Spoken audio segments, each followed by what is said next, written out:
The Jawar Mohammed untold story about birds. In Oromo culture, a person is required to count his genealogy at least 7 times. Named Jawar Sraj Mohammed Tufa Jilo Ofse Godanakito Bonia Bila Anagatiro to be continued. After all, I only recently found out about those who came after my grandfather. As soon as my son's instance, our genealogy was not told to us when we were children, but I forgot about it. One day, when I was in prison, my son Romo heard about this issue of counting genealogy. I didn't talk to him on the phone when he suddenly asked me, where should I get it? I am ashamed to say I don't know. I sorted out the name that came out of my mouth. When he asked me to repeat it, I repeated it. Children of today, however, he was picking at my mouth and writing to his mother what I said first and compared what I repeated the second time and said, what this is? There is a mistake, and I repeated it for the third time. He stared at me. I didn't want to be caught a third time. I'm in a hurry. I hung up. Immediately, my aunt found our uncle and the list of names of our descendants immediately. They sent her to ask him. She wrote down what was said to her and brought it to me in the weekly telephone call. I repeated our appointment over and over with pride to my son. That's by reading. He got back to me during the week. I found out my birth date and the exact place where I was born to the second level. It's just before I started school. 8th grade national examination ministry. When we were getting ready to take it, our school brought us a birth certificate.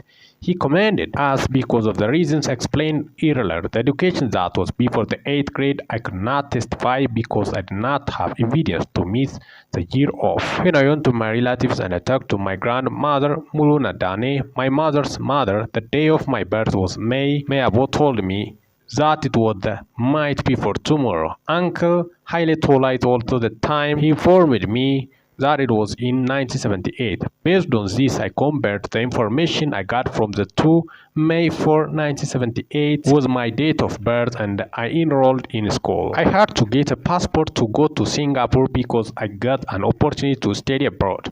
It was said that my date of birth must be written in the Gregorian calendar as well as a young boy add A to the day, the month, and the year according to my device. May 12, 1986 is recorded as my birthday in European calendar or Gregorian calendar. Now people those who now and say happy birthday every year on social media pages. They express their good wish to me on this day. By the way, as far as Singapore, till I went, like the majority of rural native Ethiopians, I have never celebrated my birthday. One morning, when I went to the cafeteria to eat my breakfast and my teachers cut the cake they prepared for my birthday with knife while singing happy birthday. They gave it to me. It was my 18th birthday. Now I am preparing to publish this book in my 38th year. Although I have celebrated my birthday, I feel as if I have lived twice as many years. When I was a child, my place of birth where I grew up seemed to me to be Kololcha district of the REC zone. My mother listens to me when I tell people that I was born on the same day and stop talking immediately in front of a person. She didn't choose to correct my mistake. After we broke up with the person I was with, I told my story. She told me that my place of birth not Kololcha, but Asko district Dimakable Monday Market. That Monday Market is popularly known as Genie being born, where is new to me, but Genie. I already know about the place. The name Genie is given to the area. A waterfall rises from a cave of wax. When I was a child, we used to pass by the same waterfall on our way to my mother's family neighborhood with the waterfall. When we reached it, under us, we are standing on one side of the valley. To be continued, Jawar story. Don't forget to subscribe my channel. I'm Anchor Mika from Ethiopia.